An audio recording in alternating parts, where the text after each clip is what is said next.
Alright guys, this is a Chevy Malibu with the it has a very loose suspension, so steering, so there's some play in the drive shaft or the steering shaft that connects to the rack and pinion. So in order, we're replacing it. You know, it has a lot of play in it. You know, these cars are prone to that.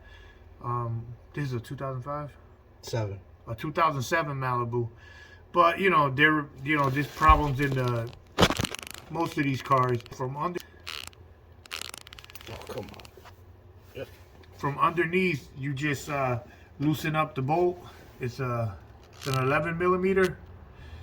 I'll spray it with something because the outside one is very rusty, so just spray it, let it penetrate. You can get it with a long extension, a couple of extensions.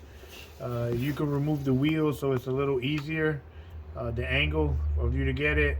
So just prop that off, and that's it. You know, you loosen that bolt, so now that's loose, and then you go inside the cabin.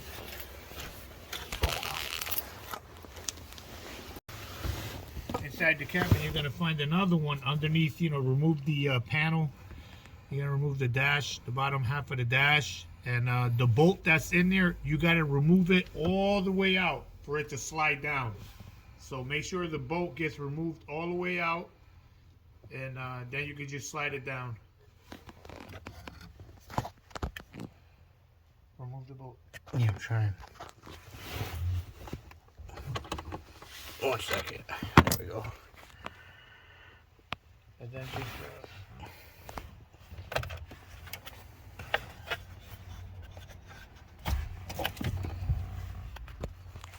not ready. Now move it. I did. It's out. So that's it. And then that's the shaft is loose. And now I'm gonna hit it from the bottom to get it off. Oh God.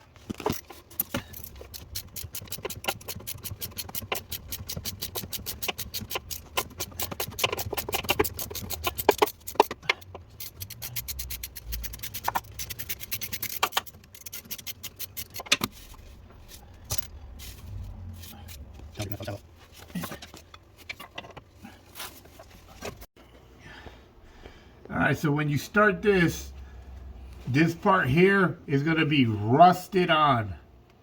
I couldn't wiggle it out. I was banging on it from all sides and nothing. It was just stuck.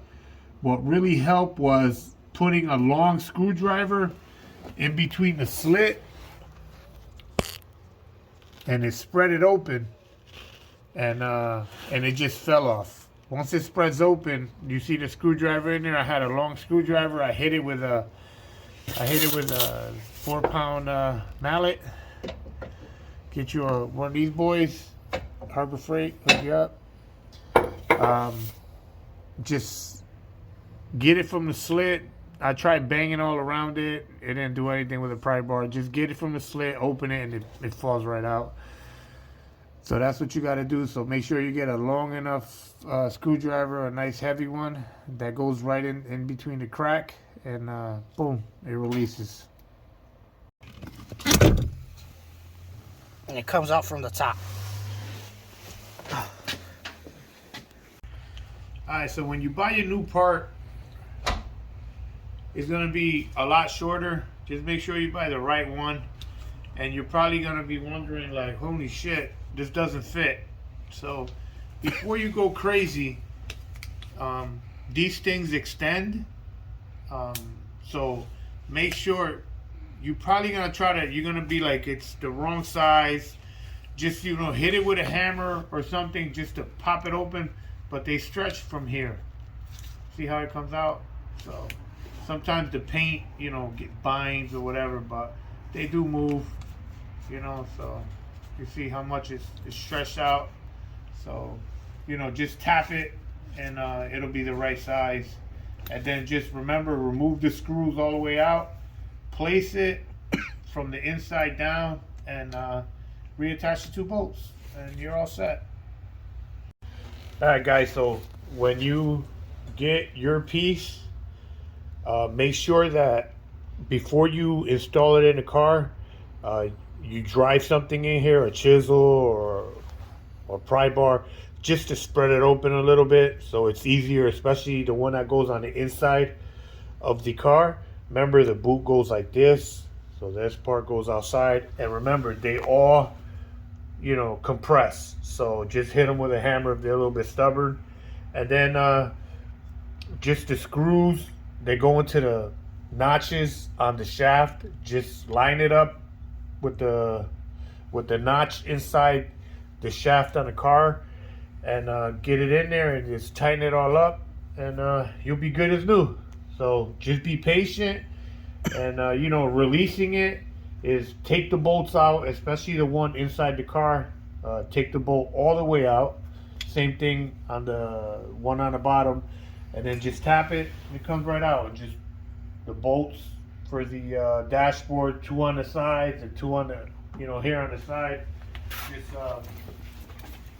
make sure you get these 2. I mean, I haven't put it back together, but there's 2 bolts here, 1 and 2, and then there's 2 over there, and it pops right out. And make sure you unclip the what the hell is that called? The OBD. The OBD port. Be careful so don't pull on it. And it's pretty easy. Not a big deal. Just make sure you get the right part for your car, and it stretches, and that's how you replace. So if you're driving and you know you go right but the car keeps going straight, those things, these the designer or the engineer that designed this, well, this is what it does. You see how it's worn out there? That's the play that it has. That's a lot of play. That's what you feel. That's how much play is in there. It's like a good 1/4 inch. So when you're over here, you feel it even more in the steering wheel. So just replace that, and then while you're down there, make sure, check your stabilizer bars, make sure they're good. I mean, these cars are known for the stabilizers to stabilize links to go bad too. So while you're there, just change them. But that's all you got to do, and then you have a nice responsive steering again. So, all right, good luck.